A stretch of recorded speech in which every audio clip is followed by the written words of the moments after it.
Bismillahirrahmanirrahim. Assalamualaikum warahmatullahi wabarakatuh. Bertemu lagi dengan saya Eka Ratna Setiawati, ASN Dinas Pendidikan Provinsi Jawa Barat, bertugas mengajar guru mata pelajaran geografi di SMA Negeri 10 Kota Tasikmalaya.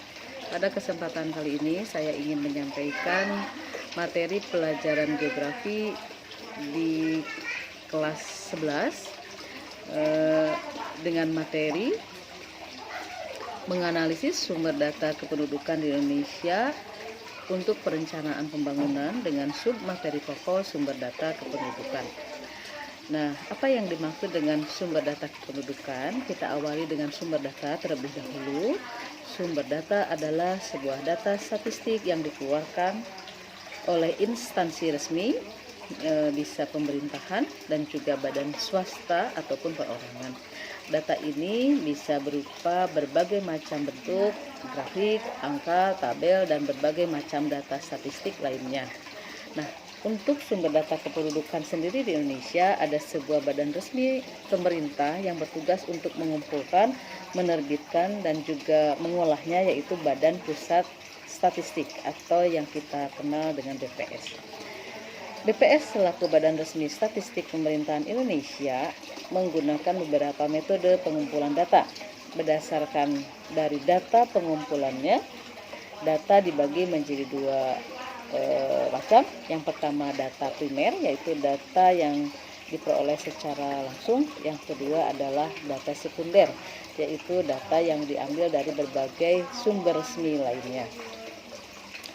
Menurut ilmu statistik, metode yang digunakan dalam menghitung jumlah penduduk di Indonesia adalah sebagai berikut. Yang pertama, melalui sensus penduduk. Apa itu sensus penduduk? Sensus penduduk adalah suatu proses yang digunakan untuk mengumpulkan, mengolah, dan menyebarkan data penduduk yang ada di suatu wilayah. Adapun beberapa sensus atau macam-macam sensus itu bisa kita lihat berdasarkan tujuannya. Yang pertama, ada sensus berdasarkan jenis seperti sensus penduduk, sensus tempat tinggal, sensus pabrik dan industri, dan sensus pertanian. Yang kedua, sensus berdasarkan tempat tinggal dibagi menjadi sensus de facto dan sensus de jure. Kalau de facto adalah sensus di mana dicatat semua penduduk pada saat terjadi pencecahan atau dilakukannya kegiatan sensus, tidak melihat apakah dia penduduk asli atau pendatang. Sedangkan sensus de jure adalah sensus yang dicatat berdasarkan kartu penduduk, ya, kartu tanda penduduk atau KTP. Kemudian sensus berdasarkan cara pengumpulan datanya dibagi menjadi dua. Yang pertama berdasarkan cara pengumpulan data householder. Yang kedua berdasarkan cara pengumpulan data atau metodenya canvasser. Kalau householder adalah sensus di mana penduduk itu mengisi data-data yang diperlukan kemudian dikumpulkan, sedangkan canvasser adalah petugas sensus yang mendatangi kepada pihak keluarga atau pemilik rumah. Berikutnya adalah sumber data kependudukan diperoleh melalui registrasi penduduk. Di Indonesia, registrasi penduduk sudah dilakukan sejak abad ke-19.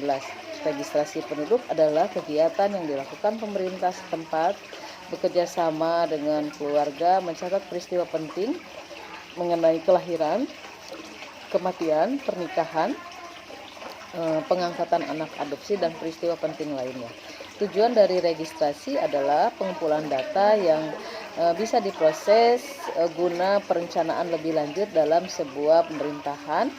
Proses registrasi penduduk sendiri masih terdapat berbagai kelemahan yang terjadi, seperti data yang kurang tepat sehingga tidak mencerminkan data yang sebenarnya. Yang ketiga, sumber data kependudukan itu diperoleh melalui survei penduduk. Terdapat perbedaan yang cukup mencolok antara survei penduduk dan sensus penduduk.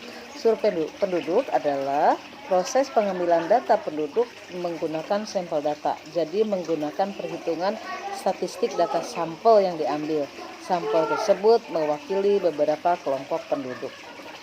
Nah, jadi dengan cara seperti itu sumber data kependudukan diperoleh, sehingga setelah data diperoleh, kemudian langkah selanjutnya adalah menyajikan data tersebut dengan berbagai analisa yang untuk ditampilkan dan diumumkan kepada publik. Demikian materi submateri pokok sumber data kependudukan yang bisa saya sampaikan. Mudah-mudahan bermanfaat. Assalamualaikum warahmatullahi wabarakatuh.